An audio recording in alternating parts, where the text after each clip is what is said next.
What's good, sports gamers, and today I'll be going over with you all the moves, new and old, that you can pull off driving into the paint in NBA 2K26, when to execute them, and overall becoming a more efficient player when you cross the three-point line. I'm Chris from Sports Gamers Online, and alright, let's get it. In your settings, go down to your controller settings and then to layup timing.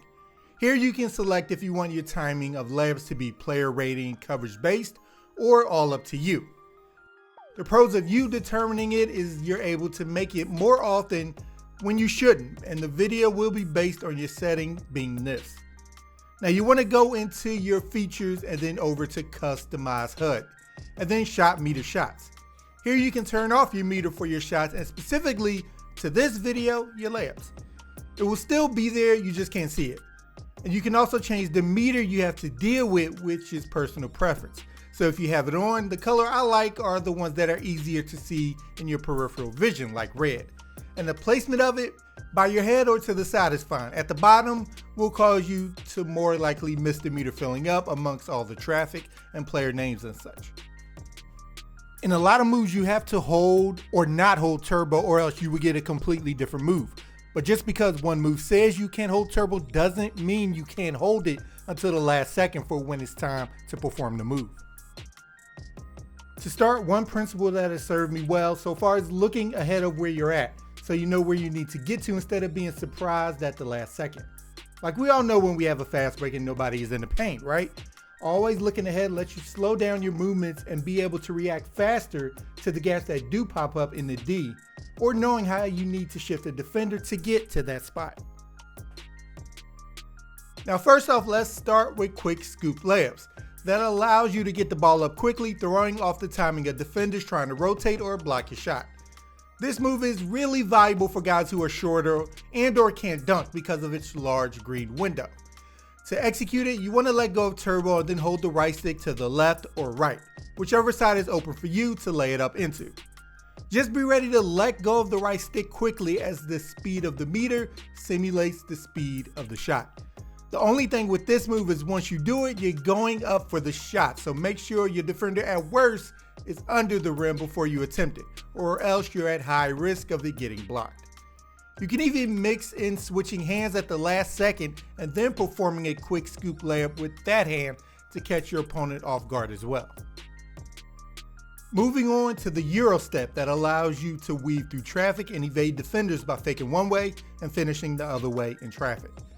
This can create space for you and take up the open space in the paint against defenders trying to cut you off. And to pull it off a Euro step, you want to release the turbo button and double tap square or X if you're on Xbox while aiming the left stick down and towards your off-ball hand.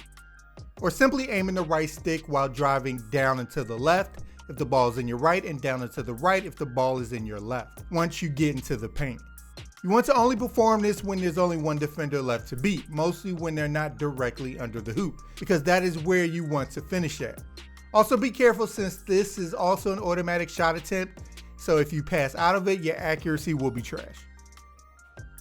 Now here's something new this year. If you hold the left trigger while performing the Euro step, you can slow down the second step of it to throw off the timing of your defender and give you more time to open up a shot for yourself due to them jumping early, or an easier pass because you're still on the ground. Another move is the hop step, which is an excellent move because it gives you 2 tries at it, because you don't automatically go up for a shot. It's the same right stick movement as the Euro step, you're just holding RT or R2 as well. This move gets you through traffic by hopping and guarantees you to get closer to the rim. It's just if you're gonna be open or not. Like I mentioned, the big advantage is that you don't have to go for a shot immediately after the hop, giving you flexibility to pump fake or pass out depending on how the defense reacts, making this an almost necessary move, especially from the side. And to perform a hop step, tap square or X while aiming the left stick in the direction you want to hop. Then it's up to you to tap square again before the animation finishes to go up, or hold RT or R2 and square if you want to dunk out of it. Now we have floaters and runners, which are high arcing shots used in real life by smaller players to avoid getting blocked. Similar to the quick scoop layup, it gives you smaller players options in the mid-range. And to pull it off, depending on how close to the rim you are, determines if you get a runner if you're further back and a floater if you're closer. You want to hold the right stick down while driving to do it. You get a boost shooting these type of shots. The game wants you to do it, so don't be shy in the mid-range. Next, let's talk about reverse layups that lets you score out of the other side if you're driving baseline to avoid defenders trying to block you from behind. And to perform a reverse layup, hold the right stick behind your player while driving. Again, you want to use this move when the defender is trailing you, as it helps you avoid defenders' position to block your shot by putting the rim between you and them, making it much more difficult for them to reach around and contest your layup. And if your player has it equipped, if you hold right trigger or RT, you can perform a reverse dunk. Now, to dunk the ball, you're always going to want to be holding the right trigger or R2 on your controller. So to start it off, we're going to go over a normal dunk, which you hold RT or R2 and simply hit square or X.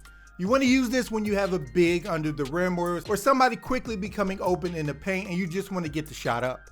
You can tell it was a normal dunk because you aren't given a chance to hang on the rim after dunking.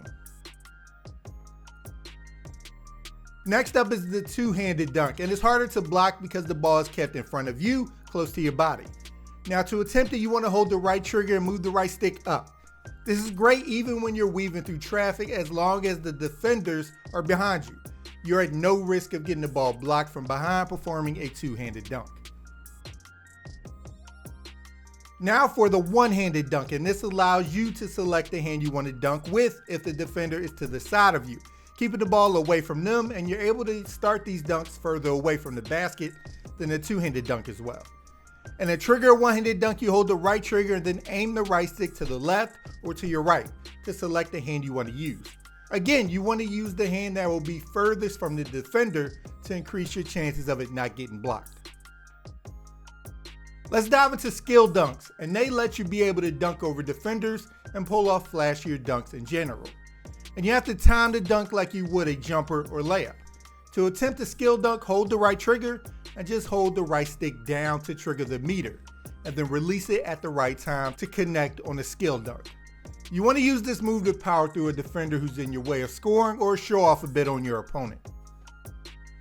Now something cool is to continue to hang on the rim after a dunk, just continue to hold the right trigger or R2 button. You can use the left stick to swing back and forth, and the right stick while still holding R2 or RT to pull yourself up or lift your legs. Another option to make your drives even more deadly is you want to have a threat of a step back to be in your arsenal, and this creates space for jumpers if your opponent is overcommitting to your drive.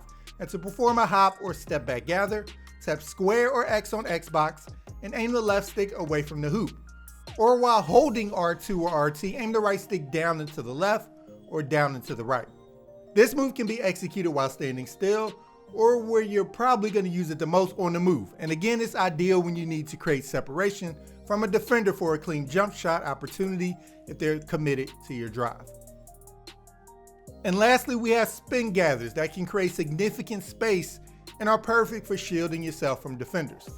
I love to pull this off when it looks like the defender is going to wall me off driving. The trick is you have to realize it fast and counter with the spin, or else they will have time to expect it. Now to perform a spin gather, hold RT or R2 and then double tap square or X on your controller. Or what I do, rotate the right stick from your right all the way around the bottom to your left, or from your left to your right.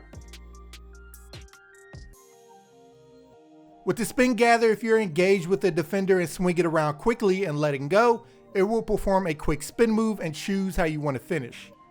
If you swing it around and hold it, you can perform a shot with it to finish. And to dunk out of it, you can hold the right trigger or R2 throughout, or hit it once your spin move is complete. With finishing at the rim, you have to get close, right? And defenders base everything they do around you getting close and immediately going up for the shot.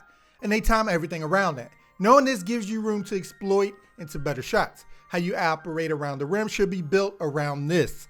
A lot of this is also going to come down to practice. So if you're driving into the paint enough times and you see the defender do this, you know to do this. If he does this, then that. You already have the combo in your head to get around him. Or if Rudy Gobert is standing right in front of the rim, you may have tried to dunk on him the first 50 times, but now there may be better options around. And with this video, I hope I was able to help you out with improving your game, finishing in the paint. And if you like the content we provide, make sure to subscribe to Sports Gamers Online for more NBA 2K26 content. Make sure to subscribe to the channel if you haven't, so you don't miss anything we put out. All right, people, I'm Chris. Thank you all for watching, and be good, y'all.